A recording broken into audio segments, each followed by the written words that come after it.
Welcome back to the Underdog Soccer Podcast. This is episode number 58. It's been quite a while. All right, so first of all, I'm joined by Marcus O'Malley. Marcus, what's on your mind today, man? How are you? Hey, doing good, Matty. Excited for English football to be coming back. Glad it's on the calendar. It's been great watching some Americans in Bundesliga, but seeing Christian Pulisic in a 10 jersey, even for training on an English football field is super exciting. So, just excited for English football to be back and to be talking to the guys over there that are passionate about another English football team. Right. And you guys might not realize it, but when Christian Pulisic had a picture in training the other day wearing the 10 jersey, all United States men's national team fans lost their mind for a short moment. I'm not really sure why, but very, very excited about that. Anyway, we also have Cory and Jason with us from Rams Review Podcast. Cory, Jason, or actually Jason, why don't you kind of introduce yourself real quick, and then Cory, you can follow after that. Yeah, absolutely. Basically, I started up the Rams Review Podcast probably about, this is the first season that I've done it, so it's probably about 8-9 months ago. Nice. It's one of the things that, to be honest with you, there's a couple others out there that cover Derby County specifically, and not to be too big-headed, but I thought I could do a bit of a better job and give a bit more of an insight, something a little bit different as well. So that's kind of where I came around this. And then it was about 3 or 4 months in, I was looking to just basically reaching out for, people to get involved, to get in touch and that kind of thing. And that's how I met Cory, and obviously plenty of emails, plenty of chatting, few guest appearances on the podcast. And then I won't take all his thunder so he can explain his own story, but he's been over to Derby a couple of times and we've met up and just before games and things like that. And obviously there's more in the future to come, hopefully when football restarts again, and when he can next come over. So now really about 2 or 3 weeks ago now, we did a bit of a relaunch of the podcast. In all fairness, Cory's got some pretty decent skills at this kind of thing and pointed out where I was going right and wrong. So it's a bit more of a joint venture now, I'd say. Cory gets all the interesting stuff and I do all the boring editing and things like that now. But yeah, it's pretty much a 50-50 thing now, which, to be honest with you, I don't mind because it's a lot. I'd say it's a lot better than it probably was 6 months ago. Awesome. Yeah, and kind of to that, sorry to cut you off, Matty, but and Jason put out the feelers kind of to get people involved because that's obviously what you want to do with podcasts. And he was gracious enough to allow me to come and send him some clips. And then, we had chatted. I probably send him too many emails, probably enough where it gets on his nerves sometimes. I probably talk to him more than I talk to my girlfriend, but that's fine. But yeah, and he was gracious enough to allow me the thing. And I come over every year to watch games, and we met up, we hit it off. We had a good chat, good chin wag. And then we were having a conversation over FIFA. Jason was destroying me on FIFA a couple weeks ago. Like, it was just insane. I would say that I let him win, but I don't think that happened. I think he just fair and square beat me. Who played Derby? And we both played as Derby, like these training matches. It was just not good. Did not end well. And so, yeah, and I thought, look, why don't we try to use this time that we have while we're kind of in this kind of weird situation to try to look at maybe doing a live podcast. And we did, and it worked out great. And then we just said, let's try to get some guests. Let's see what we can do to improve it. We had some Twitter conversations with our followers who said, try to get a different logo and stuff like that. So we worked on that. And like Jason said, he's kind of rebranded the podcast, and I just try to help him out as much as I can to learn about the club that I love, and also to meet new fans. And that's what it's all about, football, right? It's this one big family thing. And to make a new friend and to talk about something that I love and I'm passionate about with somebody else it's just been really incredible. So Jason, you kind of talked about this a few minutes ago, but what was it that made you start the podcast? Would you say 8-9 months ago?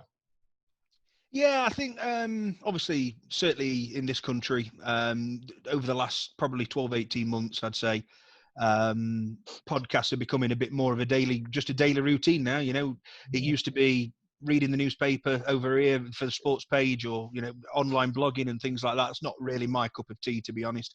But just having listening to somebody just talking about what they think and things like that. There's a couple, obviously, the local broadcasting station over here. They cover the club and they do interviews and things like that, which was always great. The club puts out a pretty good media following as well. And that just that side of it, and that made me look into pretty much what was already about to do with Derby. And there was a couple that I listened to for, I'd probably say 3 to 4 months. And then at the point it was kind of like, right, okay, it's something that I think I can probably put a bit more of my spin onto a conversation and see where it goes, basically. So I literally just started recording on the phone in my garage, as you can see I'm in now, with a bit better kit now, but not much better. And so yeah, that's how it started, really. And as I say, I think it was probably about 2 months, just building up a bit of a following. Nothing major. I won't deny that. But I wasn't doing it for that. It was more of just a bit of a vent in some respects. I mean, it's something that I know I've discussed with Cory before. Going through certain difficulties at the moment in life, mentally, not in the greatest of places, and it did feel a bit of a way of just releasing that. And as it grew and a few more people got involved, and certainly since Cory came along, it's almost a way of, sort of a way of life, if you want to put it that way. I look forward to, we do try and do things at least once a week together now, and it's something to look forward to. We've always got something to talk about. The pod's growing at a reasonable rate. It's certainly enough for us to still want to do it. But to be honest with you, I think if nobody listened, I'd still be more than happy for the hour, 90 minutes that we get to talk about. Like Cory said, the club that we love, and we mainly cover Derby, obviously, but there are other footballing things. Certainly, just recently, like Cory mentioned, with obviously what's going off in the world, we've done, I think, 2 or 3 podcasts that pretty much we start with a bit of a platform, and then we realize we've recorded probably over an hour of just anything, basically. And we have to, at the editing process, I listen back and I'm like, yeah, we could have shortened that down to about 20 minutes worth of good content. But at the end of the day, it's just nice. It's a nice release. And as I say, I just think what's out there at the minute from a Derby County perspective, other than what the club pump out, I just thought I could add something to that. And I know Cory agreed with me, and that's why Cory came on board. And we believe we are putting out something a little bit different. And in some respects, one of the ones that was, if you can call it the flagship, I don't know, but it was probably the bigger one out of what was about. I listen to that now, and again, not trying to be cocky or put myself over like that at all, but I listen to that now, and I think we've got a better product, to be honest with you. And hopefully my listeners agree, which would be nice. But as I say, if not, don't always do it for that. It's not always about getting thousands of listeners each week. It does something for me personally. And so while it's helping in that respect as well, long may it continue. Yeah, I've noticed, if you look at, ESPN FC, which is the bigger news station here, and Fox as well, if you look at the things that those big guys talk about, the guys on TV and everything, it's almost like they're looking on Twitter the previous day. And I'm not saying that they're stealing stuff from us at all, but it's just like they're looking straight on the conversations that everyone is having about that topic. And it seems like they're just pulling from there. So I'm sure you guys have the same type of thing. The big pundits on TV are looking off of what the smaller fish are saying, and they're kind of using that to create their story for their next podcast or story or news interview or whatever. Marcus. Yeah, and it's funny, Jason, that you mentioned, kind of like your frustrations and stuff. I know, Matty, correct me if I'm wrong. I think you started this right after, U.S. lost to Trinidad and Tobago and didn't make it. One of the other big U.S. podcasts, I think Scuff started right after Trinidad and Tobago. And I know for a fact, because I've gotten text messages when I've tweeted things, that U.S. Soccer and some other groups are watching what we're saying. Because I think, we're some of the most passionate, on the ground level. We're not just making noise for noise sake. Both of us are passionate about, what we're talking about. And it sounds like you guys as well. And I think people are drawn to that. And it's the real deep in the weeds, passionate fans that have I think the most exciting and interesting stuff to say. Yeah. I think Go ahead. Sorry, Matty. Yeah, I was just going to say, I mean, obviously not from the UK, but sorry, not from the US. Obviously visited a few times, but mainly on vacation. I'm not quite sure what it's like with the media side of things with what you cover, but certainly over in the UK, there is, it's not necessarily a bias, but anybody who puts out media content, it's got to glorify whatever it's covering in some form of glow. It can't be negative. You're not allowed negative press over here. Or people start getting fired, they start losing their jobs. It's things like that. Whereas I think in a podcast, you're free. You're free. You can say exactly what you want. I dare say if anybody important from the club listened to it, we'd probably get shut down overnight. But we are a little fish in a big pond in some respects on that media thing. And like you say there, Marcus, I think it's just a different opinion. It's a different view, and it's probably a real opinion and a real view. One of the people that we've had on recently is one of the head media people at the actual club who released their own media things. And you just know that he's a passionate Derby County fan as well, but he's not allowed to say exactly what he wants in some respects for, I don't know, fear for losing his job, whatever it may well be. But there are always, as everything in sport, there are two sides to a story. There's always two sides to an argument.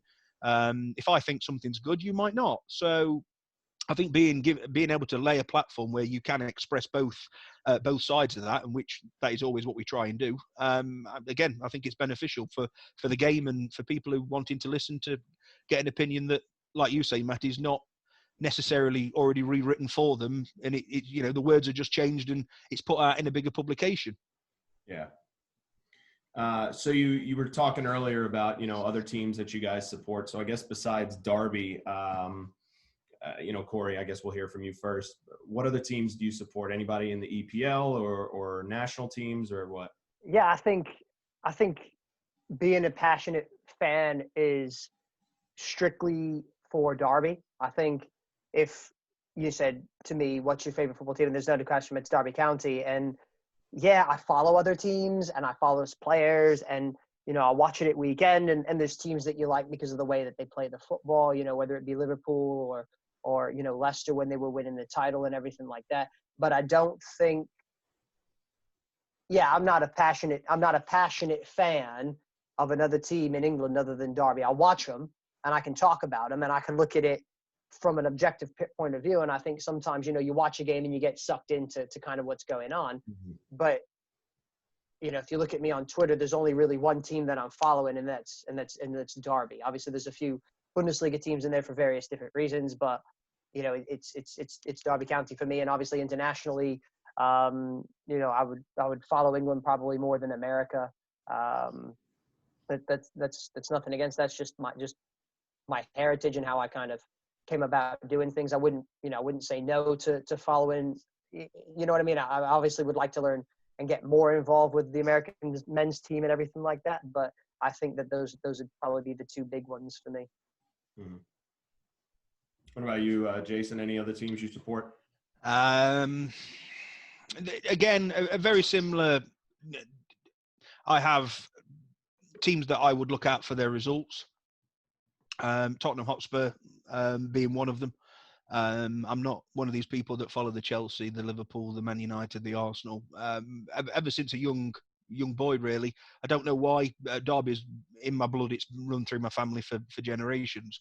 But Tottenham, for me personally, and obviously from being in and around Derby, so nowhere near Tottenham, don't know why they became one that I just look out for their results. And it turns out years and years later, my wife's family are from that way, and they're all Tottenham fans. So I've actually been a few times with them, certainly when I've not been at the Derby games and things like that, because I do tend to get to the majority of them at Derby. But certainly obviously in the Premier League with the way that the fixtures run, there's a lot of Sunday games and tea time kickoffs and that kind of thing. So I do get to go down to Tottenham a couple of times a year, which is always nice. Mm-hmm. And then I think obviously with the UK being the size that the UK is, there's always a a few more local, probably lower league teams that it gets the news coverage in and around where we are that covers an area. So you just kind of keep your eye out, apart from probably one or two of your main rivals. So you've got some certainly non-league clubs in and around me that are semi-professional that I keep an eye out on. But for me, that's with Derby really being a one club city. They are the passion of everything. But again, like Cory said, I'm not adverse to watching other games of football at all. I've got less as I've got older. I used to be able to just sit and watch any type of football, what was on, just to pass the time. I find it difficult now. I have to have an interest in what's on, or to actually be able to sit and watch the whole 90 minutes as if I would a Derby game. I can still have it on in the background, and obviously some of the big games in the Premier League, which is obviously what we get over on the telly over here the majority of the time, I can have it on in the background. But yeah, not like I used to be. I could sit and watch it quite happily. But yeah, Derby for me is through and through, I think. I think something that's kind of interesting is comparing the UK to the USA in terms of like sport watching and fandom is you see a lot more people in England, I think, and I could be wrong, that are fans of non-EPL teams. And in the United States, I guess the closest model to that is like baseball. And if you look at the teams in baseball that aren't in the major leagues, like there's not many people that really follow those teams. It's kind of like, hey, what are you doing this afternoon? You want to go grab a beer and see if we can just go to the baseball game at such and such stadium? And so I always thought that was really unique that for whether it's EPL or whether it's the championship or League One, League Two, there's always going to be fans that are as dedicated to Derby and Sunderland and all those other teams that are in lower leagues than the EPL. They're just as dedicated as they are to Man United, Man City, Arsenal, Liverpool, and so on. I thought that was interesting. Absolutely. I think an experience of it that I've got myself, one of the semi-professional, I mean, you could probably even call them amateur teams near me, which is probably the closest football team to me. They're sort of like in the 9th, 10th tier of the English pyramid. So we're talking, we are talking low down. And there was one particular team, if you may have heard of them, Hereford United. Maybe. Yeah, they're based, they're kind of like on the English-Welsh border. They used to be a league team, and then they got into massive financial difficulty, and they got, penalised and pushed down the leagues. And they ended up playing in the same division as the local team near me. And they were still getting crowds. I mean, we're talking they've got like a 5,000-6,000 seater stadium. Wow. And they were still averaging like 2,500 fans a game. Of which, to put that into context, the team that the local team for me, I think if they got more than 40 at a home game was doing well. And so these, and they were taking an away following to away games of about 1,500 to 2,000 a game. And it's like nothing that obviously at that level in England has never seen before. So I think you're right, Matty. I think there is something, I don't know what it is. It's like a drug. For some reason, there is something, and obviously I've experienced quite a few up and down the country, having followed Derby for over 30, coming up to 30 years now. Just some of even the smallest clubs, they can be the heart of the community where they're from. Yeah. Without them, they have quite an adverse effect on the towns and cities that that are around there. And certainly, obviously, you go into London, and you would probably excuse certain different countries thinking that, London's probably got 2 or 3 football teams. They've probably got about 25, 30 in the professional, at a professional level. And that's before you start dropping it right down. You probably could name 25, 30, and it will be more than that. And in such a small area. So it's weird how it does happen, but yeah, there is something embedded into English people for some reason that football's a big thing. I think it's probably because really, other than cricket, we are a one sport country in some respects. Whereas obviously with America, you've got 5 or 6 big national leagues to compete with for fans' attention. So I think that does make a difference in England.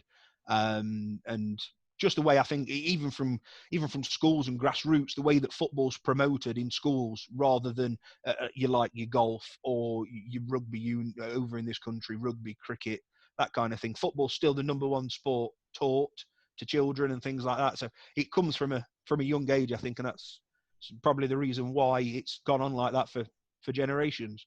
Yeah. All right. Marcus, let's move on to this or that. We got a little this or that section where we're just going to short answers, a quick, immediate response. So Marcus, go ahead and lead us off. Yeah. So I'm just going to ask you, kind of first thing that comes to your mind. So first one off is Messi or Ronaldo? Ronaldo. Ronaldo. Okay, next, most hated EPL team. Manchester United. Liverpool. Oh, I'm a Liverpool fan. But... Hey, I want them to win the title this year for something different. But if you base it on a lot of other teams, they don't like Liverpool. Yeah. Also, I could throw City in there as well. I hate City. I don't like City. I don't know if they've been hated long enough, though. I've changed my mind. City over United. Oh, wow. Okay. I'm sticking with Liverpool. There you go. So this one is, would you rather just miss out on promotion or be promoted and have the worst season, only winning one game and go straight back?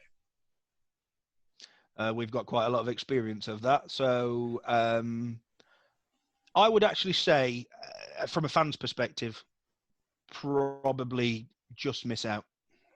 Yep. I would just prefer to miss out and be very, very competitive, top tier in the championship rather than coming up and getting murdered. Fair. That's fair.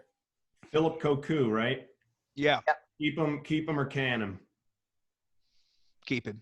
Keep him. Okay. All right. Who would you rather have for all of next season? Rooney playing or Lampard managing? Rudy playing. Rooney playing. Okay. Best American at Derby all time. I know there's only a short list, but yeah. Well, I'm gonna say, obviously, I think I'm gonna say my boy Duane Holmes because he's my favorite player. But I think me and Jason also have a new favorite American creeping up on the old short list. Yeah, of course. I mean, we're talking about the legendary Mr. Ian Fuhrer, but yeah, Duane Holmes for me. Cool. So worst World Cup moment, when Clint Dempsey's little dribbler trickled through, or losing in penalties to Argentina? The dribble through the Rob Green's legs. That was just such a memeable moment that just is inexcusable. I think for me, that World Cup as a whole for England was a bit of a disaster. So I'm not going to go that one. I would say losing to Argentina on penalties, just the way that, in some respects, I think that England got robbed. you mentioned it earlier, cricket, but cricket or rugby? Oh, cricket. Cricket. 100%. Oh, okay. Whoa. I thought that was going to be a tough one. No. Apparently I don't know the culture. That's cool. And then last one, losing to Wales or Scotland? Losing to Scotland. Yeah, I think it would have to be Scotland. Because Wales are actually good now, and Scotland's still garbage. Fair enough. Well, cool. We're gonna dive into some Derby specific questions. So I'm gonna kind of head this up and lead us through a couple of questions. Just learning about the club. A lot of our fans are Americans. They know Duane Holmes, but they may not know much about the championship and Derby and kind of all that, how that works. And so, could one of you guys kind of walk us through, just for those that are unfamiliar, kind of how promotion and relegation works specifically in England, and how many tiers there are, and kind of how that works? Yeah, I can take that one. So there's 4 tiers to the English professional, the four top tiers really of the English professional game. Obviously, you've got the Premier League at the top. The 3 teams that get relegated from the Premier League, they come down and play in the Championship. After the Championship, you have League 1 and League 2. So the top 2 teams from the Championship go up automatically to the Premier League. Then positions 3 through 6 go in a 2-legged home and away playoff. 3v6 and 4v5 home and away. And then the two winners of that go to the playoff final, which is at Wembley, and they call it like the 150 million pound game, the most expensive game in world football, because the winner of that obviously goes to the quote unquote promised land of the Premier League, and takes care of that. And obviously, 3 teams are relegated from the championship, 3 come up. So each year you have a different set of teams. So basically, it would be like taking Major League Baseball, taking the worst team there, which last season was probably the Miami Marlins, and dropping them down into AAA, and then taking, let's say, the Fresno Grizzlies, who are, I don't know, relatively decent AAA team, and pushing them up into the major league. So I think for a fan, it's interesting because you get to play different teams it's not necessarily all the same all the time. You've got a lot of shape shifting in the league going on and everything like that. And I think the beauty of the playoffs, and I think this is a double-edged sword for Derby supporters, is it's beautiful because sometimes you can, like Aston Villa last year, they were below Derby in the table, and they made this amazing resurgence, and they won like the last 15 games and ended up getting into the Premier League because they have the playoffs. And it's a bit unfair on the team that finishes third, because sometimes the team that finishes third is 25 points ahead of the team that finishes sixth, and they have no business being on the same field, but one team wins, one team loses, and it's kind of like duking it out, really. And so I think that adds a lot of excitement to it as well. I agree. I've always loved that, it feels like every team always has something to play for towards the end of, you've got relegation, you've got kind of mid-table, those top 10 teams in the Premier League get a bit more money. I mean, it always feels like there are so many clubs that we're in a lot of American sports toward the end of the season. Some of them are even sandbagging, trying to get draft picks and things like that. Always love that about European football. And I think the thing that probably your listeners should know, if they're not familiar with the championship, is that it's called by a lot of experts one of the toughest leagues in the world. It's extremely competitive. Obviously, you've got, when you look at the Premier League, the talent's there, right? You've got the top 10 talent, but Liverpool's like 25 points ahead of the team in fourth place.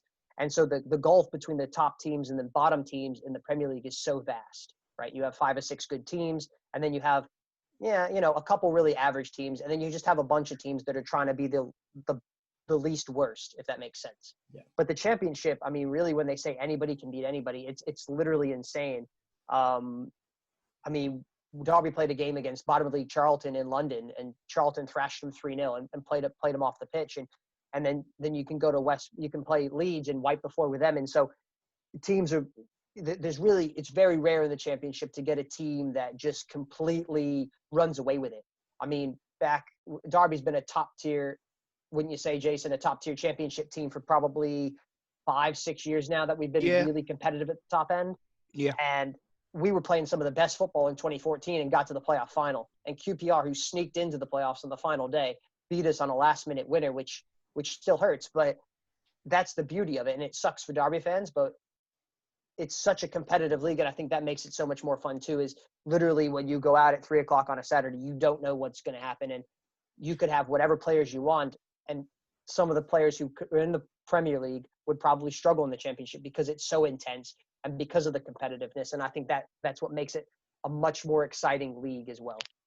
Yeah, I'm with you. And Jason, tell us, from your perspective, like, where does championship rate amongst the European leagues? Like, help us, help our fans kind of understand, like, I hear Cory on the challenge and he alluded to a little bit, but how does that rank? How does that compare? And then specifically, like, what does that look like versus MLS? You've got Wayne Rooney there who went to the MLS from England and then, back to England again. Talk us through some of that. Yeah, Cory's right. It is competitive. I think there's quite a few different styles in the championship. You get to the Premier League, obviously nowadays, it is all about ball on the floor, passing out from the back. Most teams play in a very similar way, very similar formation.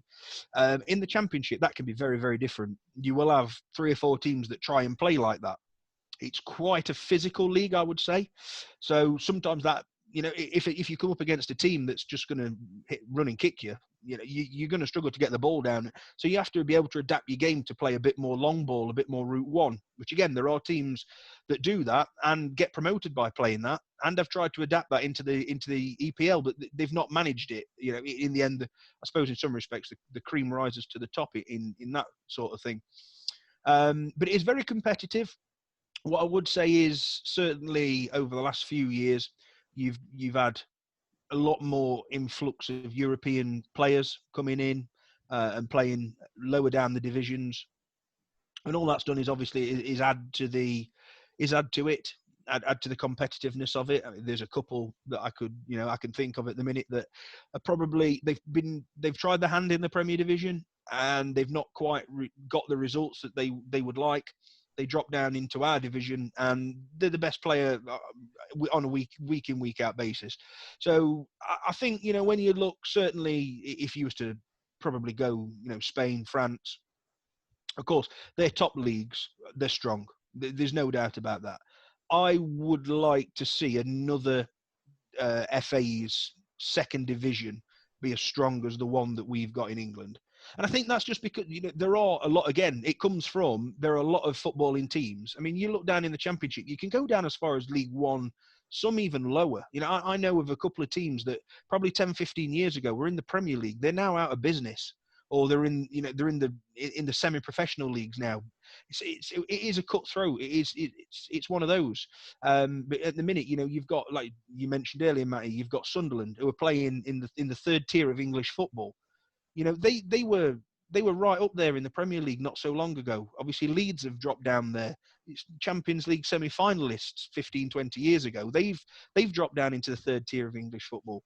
So, and I think more and more teams are finding out that you go down, and the further down you go, I think actually it's probably harder to get back up to where you once were. I mean, there is a bit of a similarity. Cory obviously was talking earlier about the promotion relegation. You do seem to get the same teams that do come down and go up. And a lot of the times it is the teams that go up that come straight back down again. That is the way that it is in the Premier League and the Championship. But I think money obviously plays a big part in that. Whereas then the drop between the Championship and League One, where whilst the finances for that particular club would still be a big difference, it's not the same as going from the Championship to the Premier League or dropping down from the Premier League down to the Championship. It's not at all. It's nowhere near. So you do find some of the bigger teams drop down.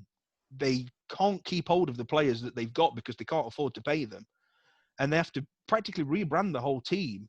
And they can languish down there for some, as I say, some have never come back and gone even further down. I mean, one of the ones I know that I can certainly point out that it's a local club to me, not too far away, is Chesterfield. Now, if you follow English football, I think it was 95, they reached the semi-final of the FA Cup as a Championship team. I think, and they got robbed of a place in the final. They're in amateur football nearly now. Their fall from grace over the last 5-6 years has been tremendous. And it's just the money over in England in this game. It's ruined that particular club. It's ruined them. But then you've got others that out of obscurity. I think probably Salford City is the best prediction that I could make. They were a very amateur, semi-professional football team. Obviously, some people connected with Manchester United have brought them, and they're now playing league football 4 years later. And so again, I think that alludes to the competitiveness of the English game, how far down the leagues you can go, to see some quality. And you can see quality down there. There's no doubt about that. I think a lot of people know Sunderland because of the Netflix series that was here in the States. But Leeds, I mean, didn't they drop down to the 4th division, from Champions League football? They went from Champions League semifinalists to playing League One, bottom of League One football within a 4-year span. Yeah. Wow. I mean, and same with Nottingham Forest. Obviously, Forest have won two European Cups. And they dropped down to League One for a period of time. But when you look at last season in the Championship, you had Aston Villa, European Cup winner, Nottingham Forest, 2-time Cup winner, not a European Cup winner, and you had Leeds United, who were semifinals of the European Cup. And so these are big. And just look at the teams that are down there, and they're big clubs, and they can't get out. Portsmouth is another one. They were FA Cup finalists. And they've had to go all the way down to the bottom of League Two because of money issues and whatever. And Jason's right. It's competitive throughout the leagues. Like, it's just so difficult to get out. And whatever quality of players you have, because Sunderland still have players in League One that were playing for them in the Premier League, and they're finding it so difficult because the players that they're playing against are just a different kind of breed of player. They're fighting. They need to put food on the table, and they can't afford to have a bad game and those kind of things. So I think just the mindset as well. Yeah, so you guys are Derby fans. You got some pretty good players. I heard Wayne Rooney can play football. We like a guy named Duane Holmes. What are Derby's ambitions? Do you see their ownerships really pushing, trying to lift you guys up, or what's your opinion there? Yeah, I mean, again, pretty much for the last 6-7 years ago, I would say, we had a big change at the top. And in fact, it was an American consortium. Andy Appleby came to buy Derby and set the wheels in motion to what we've experienced over the last few years. Obviously, he was brought out by our now chairman, Mel Morris, who's from the local area. And I mean, he has put some money into this football club over the last 5 or 6 years. He's tried different routes around it. He's tried to throw money at it. He's tried to bring in experience. He's tried to bring in players that have gotten out of the championship and tried to gel it as a team. He's tried with the Frank Lampard, a megastar name.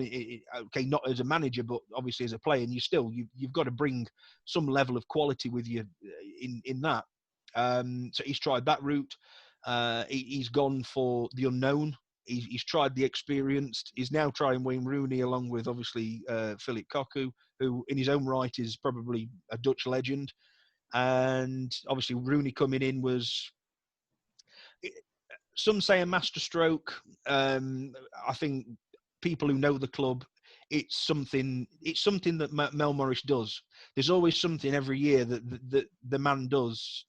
Any sort of financial opportunity, I think, is the best way of putting it. He is a businessman at the end of the day. Any way that he can see that he can benefit figures, he'll go and do it. So obviously, from a fan's perspective, you hear the rumour that Wayne Rooney's coming to Derby County, you just laugh. There's 80,000 a week. I mean, our players are averaging probably 25. So he's on 3 times as much. And then all of a sudden you go, yeah, but hang on a minute. What he's done there is an absolute masterstroke, because the name Wayne Rooney is known around the world. And I think within the first 3 days of him signing, they'd sold out of shirts. It's, Sure. 50, 60 bucks a pop. So, anything to help mainstream the finances. But again, alluding back to the other thing, that is the thing with English football. If you stop still and you try and do it in a way where you don't involve money, you are going to stagnate, because it's very, very rare.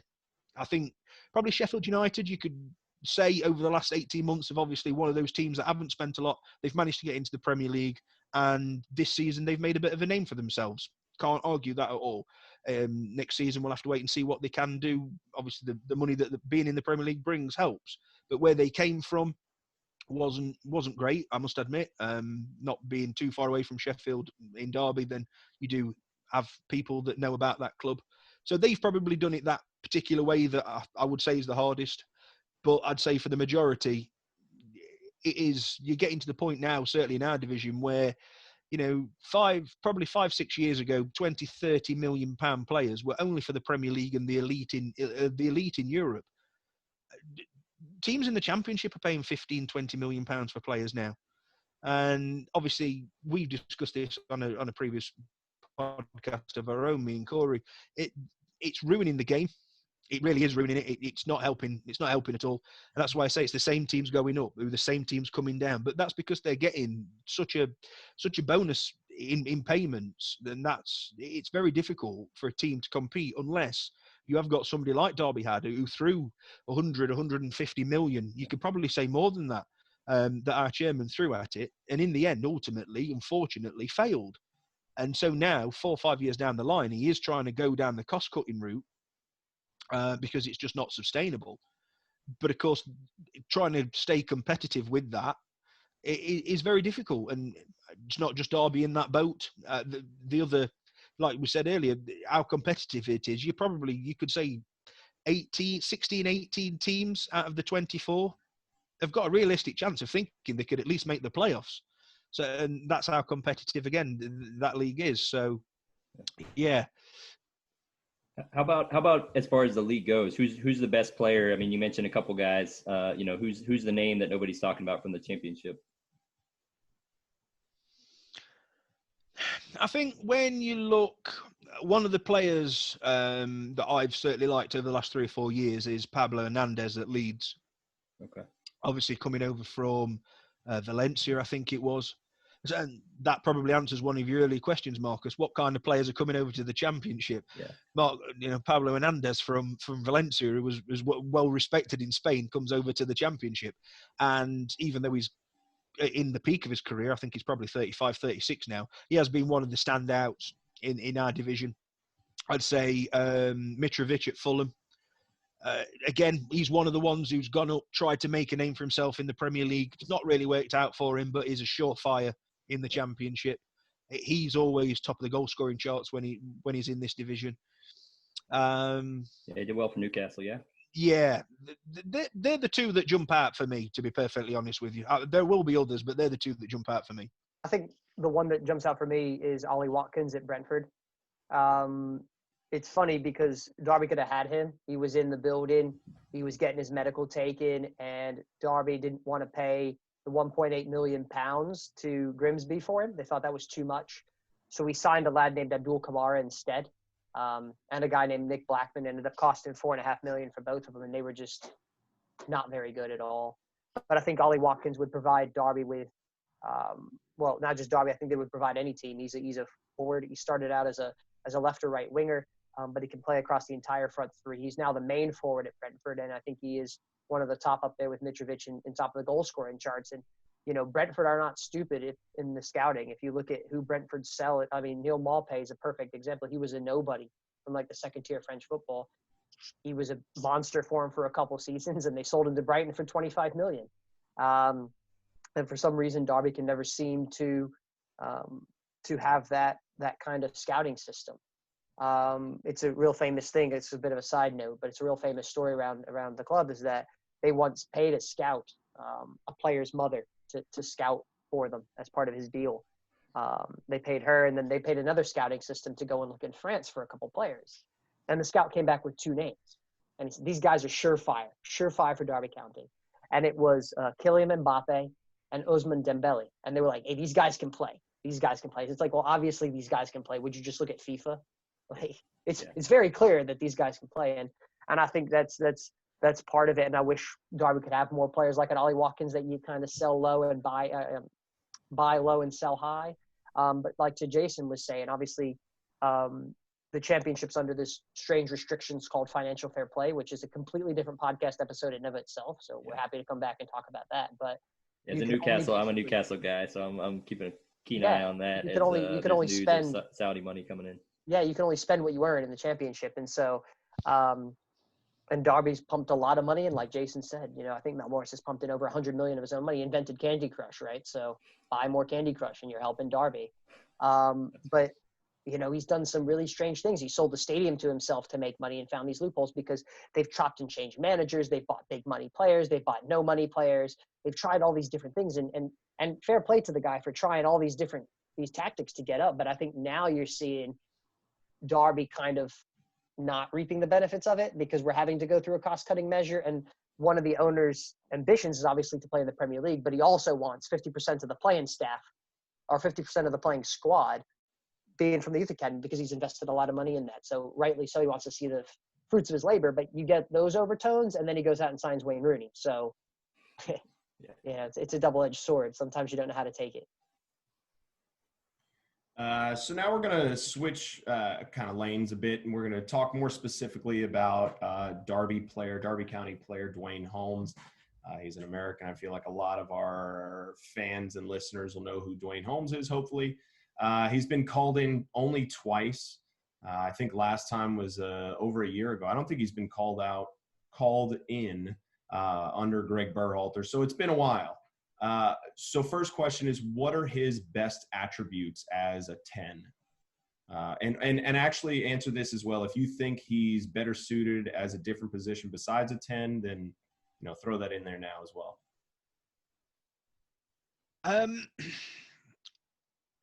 The answer to the question, seeing him, as a 10, is difficult because he's not really played for Derby as a 10. We have got other players, not necessarily better. It's just that's the position, and they do a decent enough job. I think when Duane came in, obviously from Scunthorpe United, he was an absolute unknown to us. I appreciate again to Americans, maybe they knew of him, but when Frank Lampard brought him in, we was all a little bit like, okay, not a lot of money paid for him, but you again alluding back to something a minute ago, you trust Frank Lampard's judgment when he's been out and seen somebody and gone, I think he can make the step up. We're not going to pay a great deal for him. And I would say, stand right here now, he's only been at the club 18 months. He's worth double, triple that what we paid for him. I know that for a fact. He has stepped up. He's had his struggles with injury this season. Yeah. Again, probably one of the reasons why he's not been involved with the national team. He did have a couple of injuries as well last year. He does seem to be one of those players that does pick up these little injuries that seem to go on and on. But I think that's the type of player that he is. Obviously, slight, slender build, small, tricky winger. We utilise him out wide quite a bit.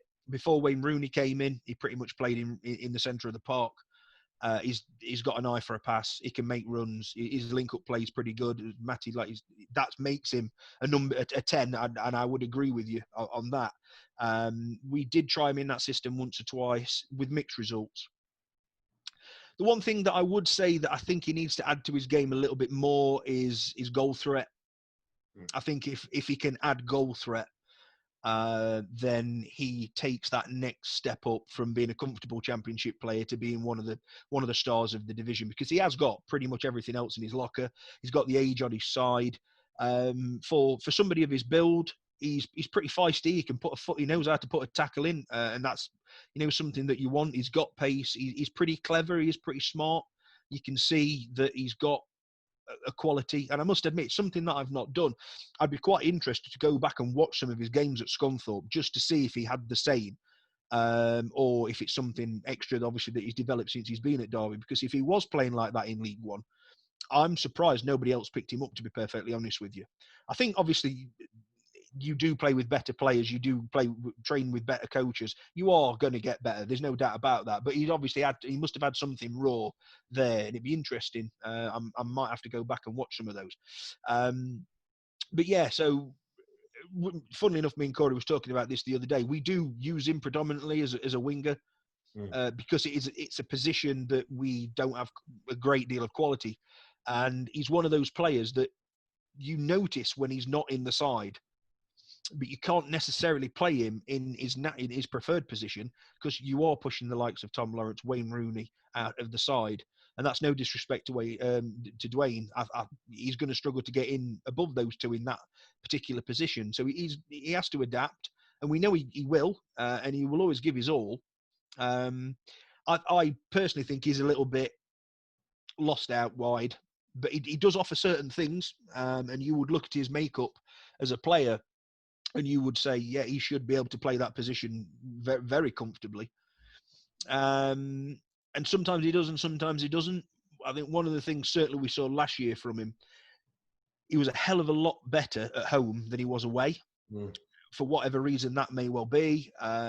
This season, he's been a lot more consistent. He was first 5 or 6 weeks of the season a little bit in and out. And in fact, I can't remember what particular game it was. It was a home game, and he was on the team. His name was on the team sheet, and we were like, "Oh, right, okay, again." No disrespect to the fella, but he's had 5 or 6 games where he's not performed. It's time to give somebody else a go, and he played one of the best games I've seen him play in a Derby shirt, which is great. And then he went on about a 9-10 game run where he was everything from a positive aspect from Derby. It went through Duane, which was great. And then unfortunately he picked up a little niggly injury, and he's been in and out of the side ever since. And obviously since the COVID, we've not seen anything from him. So it'll be interesting, obviously, hopefully when the restart is next week, to see what kind of player we get back. But for me, I think Derby County are a worse team without him. I would say that. Cory, anything to add there? Or you want me to move on to the next question? Yeah, no, I just think to echo what Jason said, when we saw him being signed, it was kind of underwhelming. We were kind of like, well, who's this guy from Scunthorpe or whatever? And to be honest, I don't think it immediately registered for me that he was American. Listened to a few interviews, and he comes across as that, and that has no bearing on, how I look at a player or anything like that. But Jason's right. I mean, his link up play, he was probably the only one going between the lines in the early part of the season for us. He picked up that quad injury in the playoffs. And then he went to the U.S. camp before the Gold Cup last summer. We played those 2 games, and he had the quad injury. But he re-injured it after. And obviously, I understand, you get the opportunity to play for your country, you're going to take it. He always talked about how playing for his country was going to be this amazing experience. But I think that set him back a bit, obviously, with Kaku coming in and everything like that, because he didn't make the trip to Florida. And then his first game back was a 3-0 loss in a cup game against Forest. So it was kind of like, whatever. But yeah, Jason's right. He went on a run. He's been on a run where he's just been our most consistent and exciting player. And we're much the better team when he plays than without him. If he can just get over those niggly little injuries that he gets in his hamstrings and his quads, I mean, the sky would really be the limit, because I think Darby and the men's team are both crying out for a creative player. He's not a winger. He can play out on the wing, but I think he's better as a 10 or definitely just behind a 10 and a 2 in central midfield. But yeah, we're very lucky to have him, and he's one of the few players that we purchased for no money that would be worth easily, like Jason said, double or triple. So that kind of leads into the next question about him is kind of what level of player is he in your needs as Derby fans? Sorry. Like, how important is he to your success, basically? He's one of those players that when he's not in the side and you have a bit of a negative game, everybody will turn around and say, if Holmes was available, we could have beat that side. You're just missing that creative spark, and you would hope and you think that he will give you that. And as 9 times out of 10, he does. There are times that he doesn't. And again, on the other side of the coin to that, you look at a flat game and you go, yeah, but we had Duane Holmes on the pitch. Why wasn't it quite working out for him? But I think chances created, as I said, I think the guy needs to find the net a little bit more. I think it may only be 2 or 3 that he scored since he's been with Derby. I think they're all this season, Jason. Yeah, and I think I think they are. And I think if he could add that, that to his game, he becomes, for me, one of the sought after players in the Championship. I really would I would regard him with that, because, as I say, he's got a physicality to him. He's got everything about his game that he can play in probably 2-3 different systems. I think if he could just add goals to his game, he would really be a sought after player. And I would say 2 things. One, I think he would be able to step up to the Premier League. I think he could make that. I do think he could. I've seen enough from him that would make me suggest, certainly from players that we've had in the past of a similar mould, that they've gone on to make Premier League careers. I don't see any reason why he couldn't. So, as Cory said, I think it's if anything that's going to hold him back, it will be injuries. At 24, I think he is 24, 25, is he? Yeah, he has, certainly at Derby, can't say for Scunthorpe, but certainly at Derby, he's had a very injury prone period since joining. And I think obviously, you're stepping into 25, 26, you get into the point where you need to be playing 40 games a season just to test yourself. And obviously at the minute, he's not quite there for those injuries, for the reasons that Cory mentioned a minute ago. But fingers crossed, if he comes back and he's fully fit, for me, he's one of the first names on the team sheet. Nice. So Cory, Jason spoke a minute ago about his weaknesses of, finishing on goal. Do you see any other major weaknesses in his game, or? Yeah, I think, I mean, obviously he could add a lot more goals to his game for the positions he gets in good positions.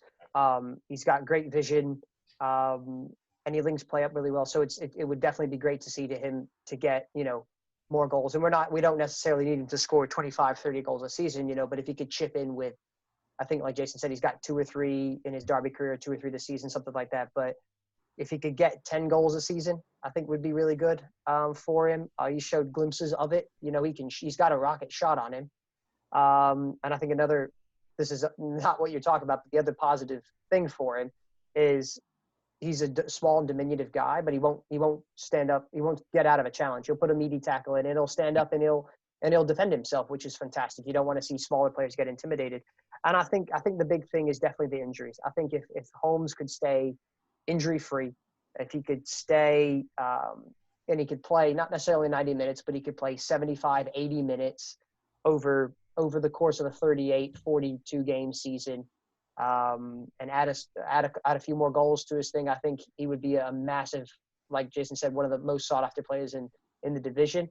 And he probably would be able to make the step up to the Premier League. You know, when you're looking at the Premier League minus the top 6, obviously that's a completely different level. But when we're looking from 7 till 20, you know, he could fit really well in there because we've had other players make the leap as well. Is there anything we should know about him as fans of Derby or fans of the United States? Anything we should know about him that we might not know? His play or him as a person or anything? I think he's so I've met Duane Holmes a couple times before going to games. I'm not saying that I know him or that we're buddies, even though I'd like to think that we are. Right. You know, I think that he has a passion to play for America. I think he's desperate to play for America, which is good. Yes. I think he wants to improve as a player. I mean, he's always on Twitch and play a Call of Duty Warzone in the Gulag now. Apparently, I see that on his Twitter a lot. So I guess you could join him on the Gulag, whatever that is. Sounds like where Derby are at the moment in the Gulag, but I've heard of it. But yeah, no, I just think that he's just a passionate player, and I think I think he's one of these players that wants to learn and get better. I don't think he's just content playing at the division that he's playing. I don't think the road's always been very easy for him. Obviously, he was at Huddersfield, where if you look him up on the internet, he had some really long hair, and it's hilarious to see. But I think he's in a good spot at Derby. I think that there's a leadership group there with Rooney and Curtis Davis and Tom Huddleston that are gonna excel. I mean, who wouldn't want to play against Wayne Rooney? I mean, Wayne Rooney could come and play against me, and I'm gonna look significantly better, not even marginally, significantly better than what I am. And I just think that to give him an opportunity to play those games and to play for the men's team is going to be phenomenal. And obviously, like we were chatting beforehand, I don't know the entire depth chart of what USA's like in the center midfield. I saw a couple bits of the games where he played for America, and he looked really good for him. Yeah. He looked really, really good. And so I think he'll continue to work hard, and I think he'll be a massive asset to the men's team going forward. Obviously, he's 25 years old, you said, so you're going to get maybe one World Cup out of him, a couple Gold Cups out of him. But I think he's going to be a massive asset if he gets picked for the national team on a consistent basis, which has been a bit odd. Obviously, his injuries have also been a bit poor timing because they're always kind of around international breaks. Yeah. I know we chatted one time, and he said that he talks to Greg Berhalter quite regularly, and Greg was going to call him up. And I was like, oh, this is awesome. And then he ended up getting a minor niggly injury and couldn't get called up, a week later. So I just think he's going to be a real asset for the men's team going forward if he gets a consistent run of games and can get over the niggly injuries, if that makes sense. Yeah, for sure.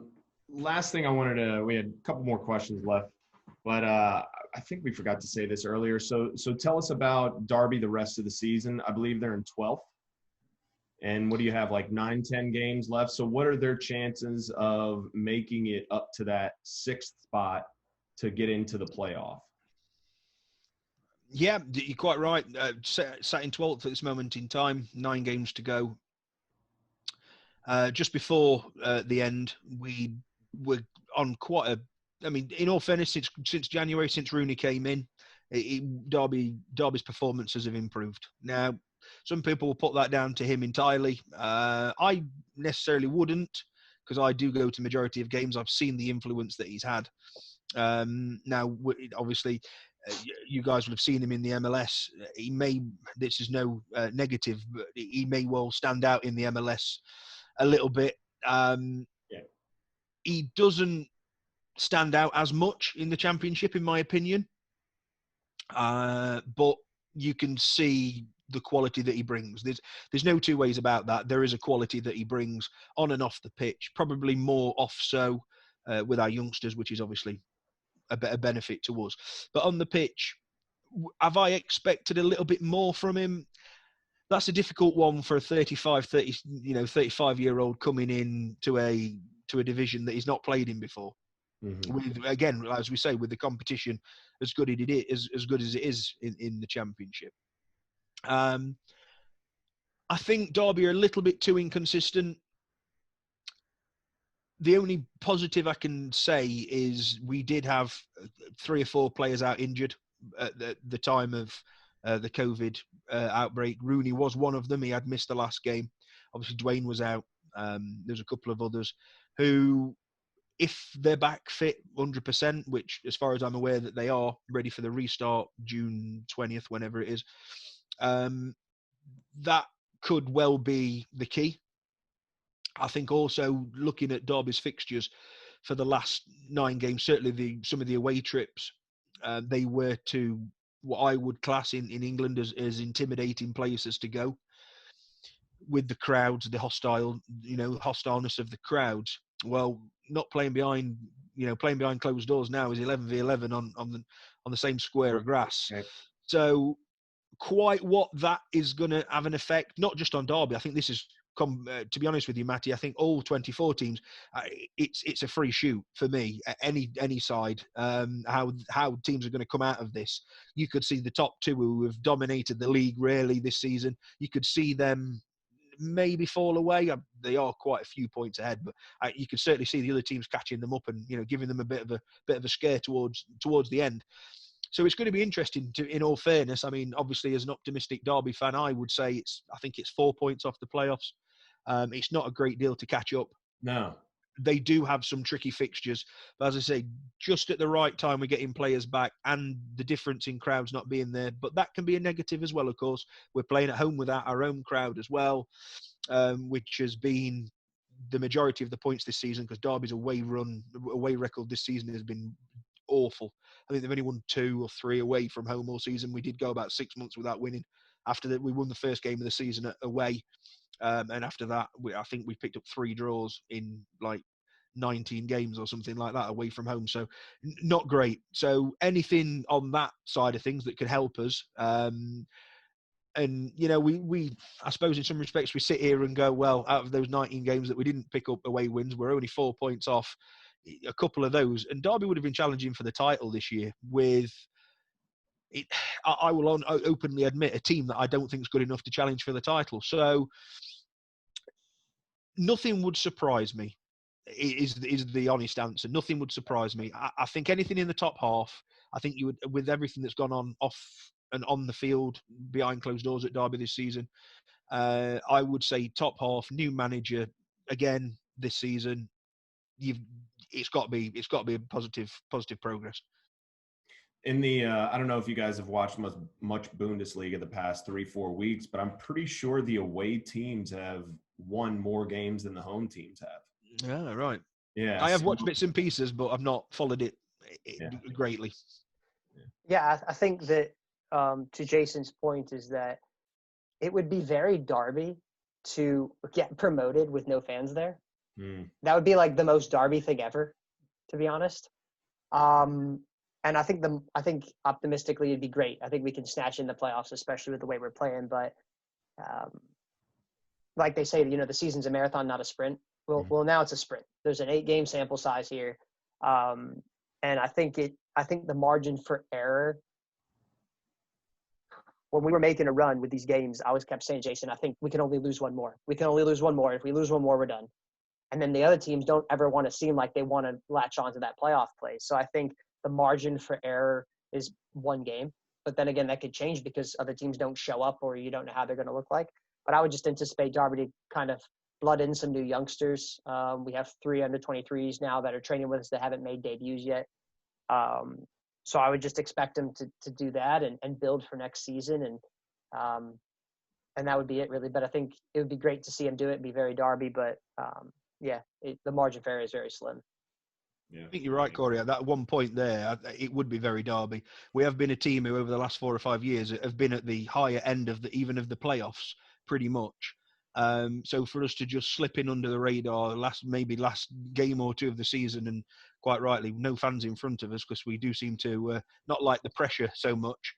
It wouldn't surprise me in the slightest if that's what we do. It also wouldn't surprise me if, like Cory said, we blooded in a few of the youngsters as a whole football club. They turned around and went, okay, well, we're safe this season. Maybe play the first 2 games. If we're still in the hunt, maybe it becomes a little bit different. Play the first 2 games, see what the gap is. If they think it's too much, start playing the youngsters. Give them 6, 7 games of even though, like you said, Matty, I have seen a couple of bits of the Bundesliga. Mhm. It's weird to watch. It really is. It really is strange. But it is still competitive football. So yeah, absolutely. Whatever the players get out of it on this last 9 games over here, it is still technically competitive football. I know the crowds do add to that, the pressures and nervousness and things like that, but it would still be on the record sheet 7 or 8 professional appearances. So I think if they can be taught to take it like that and treat it like that, then it can only be a positive for Derby going forward. And I think that's the way that the club's got to go. They had an Austrian Cup final a week or so ago, and did you see the celebration for that? Yeah, they all had the little circles and the little distance. That was so stupid. I don't know how exciting it's going to be for that team that wins the English Championship playoffs, and then they have to no high fives, no hugs. You stand 3 feet away. I don't know. Well, no, the best part's the fact that the subs are all socially distant with masks on. So bizarre. And then the coaches, and then and then they touch elbows and they don't shake hands. But then when they come off, they're all slapping hands and stuff and whatever. And it's why? You're already sharing a dressing room. It makes 0 sense. The Bundesliga has intentionally not shown the goal celebrations. After the teams score, they just go to the bench or they go to the replay right away, but they are intentionally not showing teams celebrate because they're all hugging and high-fiving and jumping on each other's backs like they normally do. So, all right, we got one last question for you guys, a little segment we do called Tell Me I'm Wrong. So you are both England national team fans as well. They were semifinalists in 2018, correct? So Yep. Tell me I'm wrong, but the United States will have a better finish than England at the World Cup in 2026. 2026 is in the United States, by the way. So tell me I'm wrong about that. Whoever wants to start. 6 years. Okay. I think that the talented players that are coming through the England system now are going to get more game time. I think the English game has evolved from where it was 20 years ago, maybe, where we had that kind of golden generation with Lampard and Gerrard and Beckham and all those guys that never really did much on the international stage. And I think to be fair, the English FA has kind of took a page out of the Soccer Federation, and they've integrated the youth teams, U21 level, and the senior team more together. And I think you're starting to see players kind of go in between, and I think that's the benefit of them. I think the next crop of players that are coming through, even to be honest with you, most of the England team now is pretty young. It would be, you could probably take out of maybe 30 players that have played for England in the last year, you could probably pick 23 that'll still be in their prime in 6 years. They're getting more game time. I think Sancho kind of led the way with that with his move to Dortmund. Hudson-Odoi obviously lobbied for a move to Bayern. But when you have players like Mason Mount and Fikayo Tomori, Tammy Abraham, Jadon Sancho. You haven't mentioned Trent Alexander-Arnold yet. I don't know. Oh, well, of course, yeah, obviously Trent. I don't necessarily consider him a youth player, you see. I just consider him the best fullback in the world, other than Jaden Bogle. Trent Alexander-Arnold couldn't tie Jaden Bogle's shoelaces. Is he a Derby player? Huh? Is he a Derby player? He is. He's our marauding fullback. So yeah, I think you're wrong. I think England will still be strong. Obviously USA is doing different things with different kind of players, but I think at the level the England players are playing at, I think the opportunities they're getting now to strut their stuff, so to speak, more in the first team, and with the money potentially running out depending on how coronavirus changes the fiscal landscape of football. I could see them getting more game time at higher levels. And I think when you play with better players and you play at higher levels, like Jason said, it's going to make you better players. And I think that there's still a bit of a hesitancy to trust in young Americans in the top levels. Obviously, Pulisic is a bit of an example, but I mean, they paid $54 million for him, and he's not a regular starter. Yeah. And I mean, he signed Ziyech from Ajax, and he's signed Timo Werner. And Werner's going to play either on the wing or he's going to play as a number 9. So that's Pulisic's spot right there, you know. And so, yeah, I think England will still finish higher than America in the 2026 World Cup. Jason? If we was talking women's, then you've got I think you've got an argument. But to be fair, a pretty similar opinion of my own from what Cory said. I think one of the things that obviously you guys will probably be able to tell me a little bit better, but there are more American players certainly now in the Premier League and in Europe, over in Europe, full stop. Again, playing with the higher levels, playing with better players. And I think whilst I know of the MLS, and I've been over and I've watched MLS games. I've seen the Galaxy play a few times. I think in some respects as well, I think it still seems, and I don't know if this is because there just isn't the amount of players over in Europe, but the national team does seem to be heavily picked from players in the MLS and South America, and obviously where else they travel. I don't know if that's a negative. I think one of the positives that you've possibly got is certainly the last few major tournaments of World Cups, certainly obviously not involved in the Gold Cups, but in the World Cups, you've put in some pretty solid performances that, you know, and as Cory alluded to there, I think for the past 20 years, you know, England have had a side that have been capable of winning it, and they failed every time. And in the last one in 2018, whilst it was great. It was absolutely fantastic to see England win on penalties for the first time in 20 years, to see England reach the semi-finals of a World Cup. I think what you've got to look at is who they actually came up against. And the 2-3 teams that they came up against that they lost in that tournament were miles better than England. A lot of the others, bar probably Colombia in the quarterfinals, in the last 16 round, England had a breeze of a draw.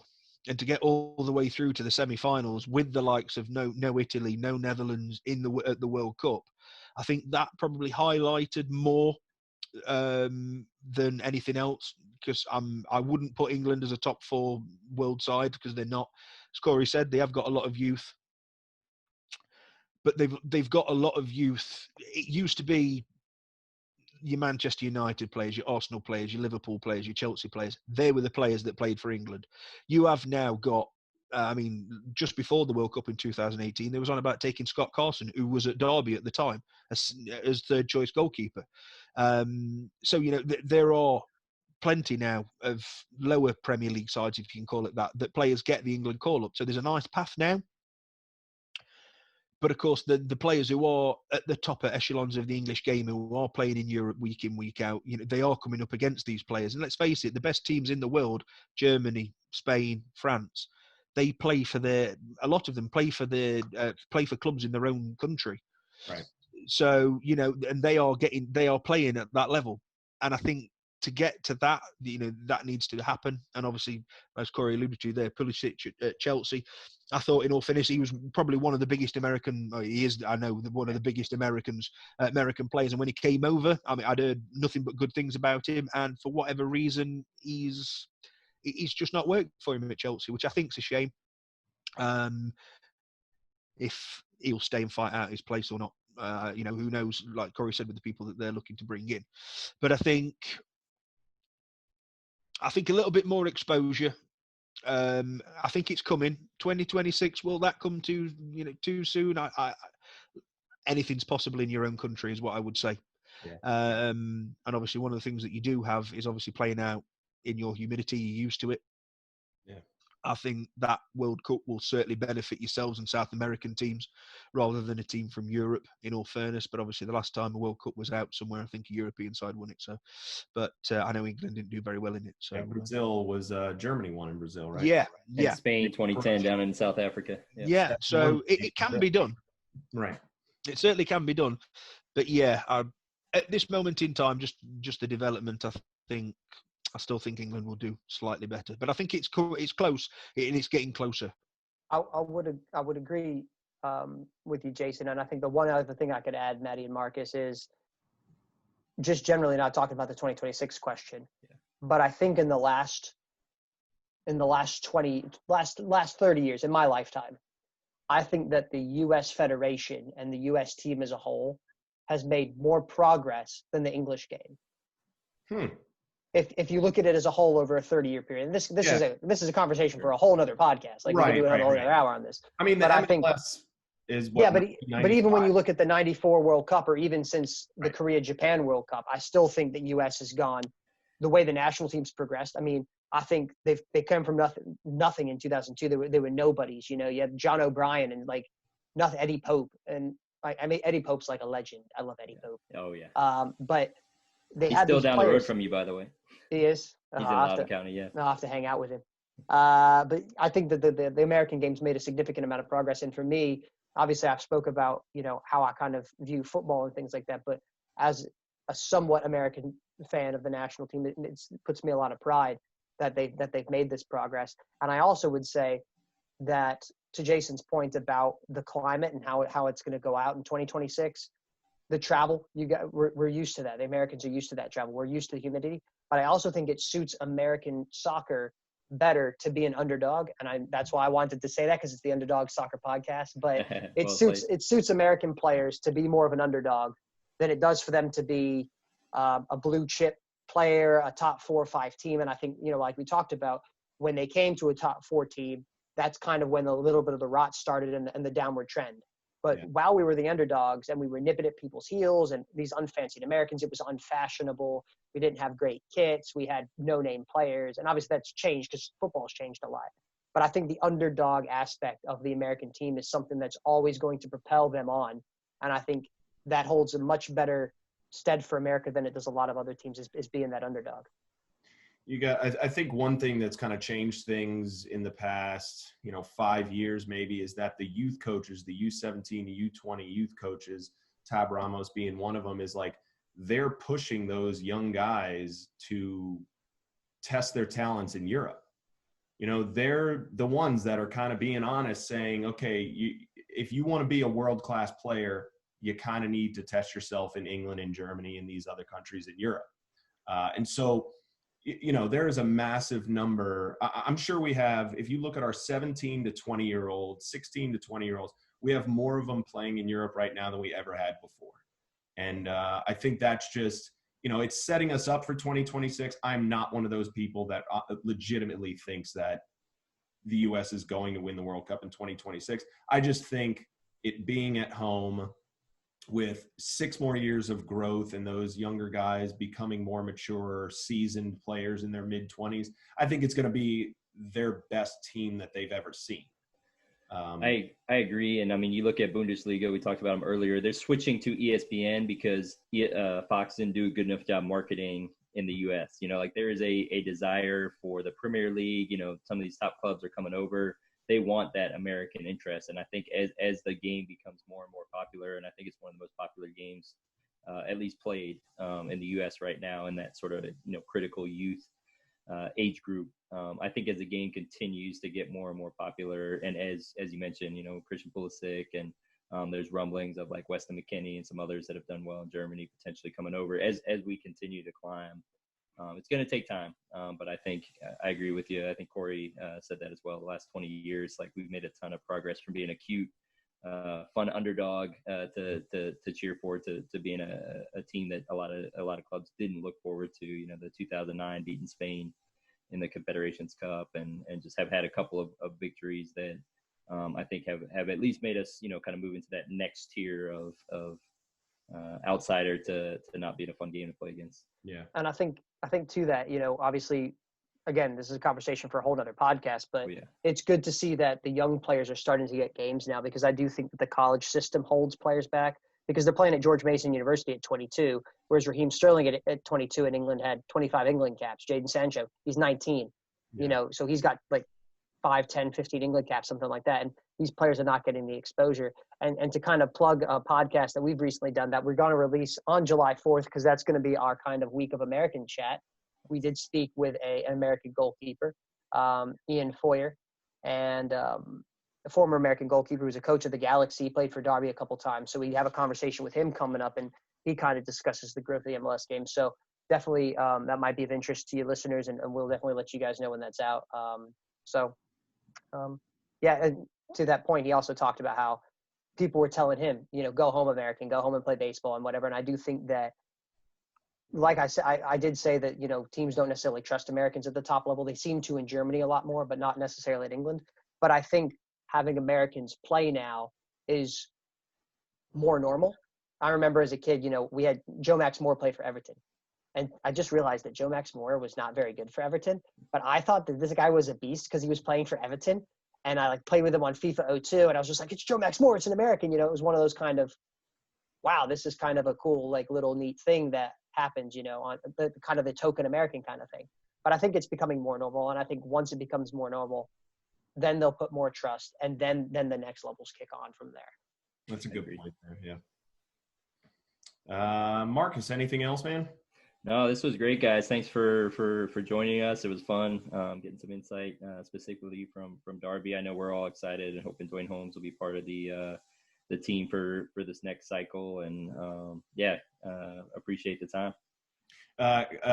Jason or Cory, give us one last preview of when the next or first Derby game coming back is, and then also kind of plug your podcast and let everybody know where they can find you and where they can hear you. The first game back, I believe, the 20th of June. We're away at Millwall, of all places. As I say, I was alluding to an hostile atmosphere. You'll do well to get any better in England than a trip to the new den at Millwall, that's for sure. So without any fans there, that'll help. I must admit, I'm not actually 100% sure on the exact logistics of what's happening over the next 9 games. I think it's a couple of games a week and trying to bottom it out by the end of July, so that'll be entertaining. And the podcast itself, as we say, it's me and Cory mainly, interviews along the way, chatting, discussing football if there is any. Obviously, really looking forward to getting back into a football chat. As Cory said, we've got a couple of interesting interviews coming up. We've got obviously the release, which has already been recorded with Ian. We've got a FFP specialist coming up, which is big for Derby because they run close to the wind on that quite regularly. So it'll be interesting to get an insight because you certainly don't really understand it in this country that well, even though it's implemented up and down the leagues.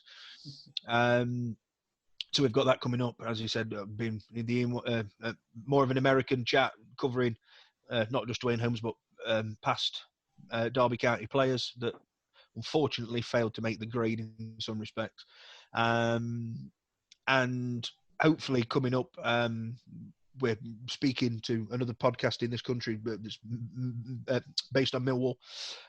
So get a bit more fan interaction. It's one of the things that we didn't really do a great deal of. Other fan, it's more, it is a Derby County podcast, but getting the opinions of other teams that we don't get to watch week in, week out, just so it gives you another option for discussion on the pod. That's what we're going to do. And as if anybody wants to get in touch or give us a listen, we are on all major platforms: Spotify, iTunes. They're all on there.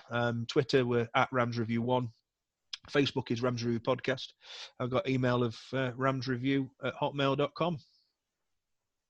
And I'll link all that stuff as well in the show notes as well. But thank you guys for joining us. Really appreciate it. Great conversation. A lot of fun. Yeah, absolutely enjoyed it. Lovely. Thank you very much, Matty Marcus. It's been great. Thank you very much. Sorry, I was a little bit late. Yeah, no, appreciate you guys taking the time. And anytime you want to talk about Derby and Duane Holmes, Jason and myself are always available. Sounds good. Thanks again, guys. All right.